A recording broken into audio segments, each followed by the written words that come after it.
Hello నమస్తే, నేను మీ Lata from Kakinada. ఈరోజు టాపిక్ ఏంటంటే painful I in winter season.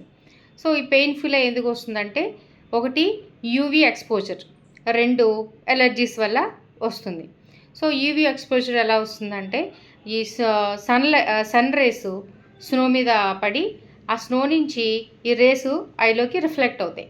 So దానివల్ల ఏంటంటే ఈ సన్ బర్న్స్ అంటే నల్లగుడ్డుని చూసారా, కార్నియా అంటాం, అది కొంచెం బర్న్ అయ్యి దానివల్ల కొంచెం పెయిన్ ఫీల్ అవుతాం. సో దీనికి మనం ఎలా ప్రొటెక్ట్ చేసుకోవాలంటే, యాజ్ యూజువల్గా ఆర్టిఫిషియల్ డేస్ వాడుకోవచ్చు. At the same time sun goggles లాంటివి ప్రొటెక్ట్స్ వాడాలి. అండ్ అలాగే ఎలర్జీస్ అంటే డస్ట్కి మనం ఎక్స్పోజ్ అవ్వకుండా దానికి కూడా కేర్ తీసుకోవాలి.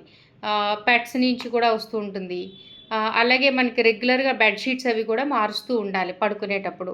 సో అది కూడా మీకు చాలా ఇంపార్టెంట్. దీనివల్ల మనం ఈ పెయిన్ నుంచి ప్రొటెక్షన్ తీసుకోవచ్చు. Thank you.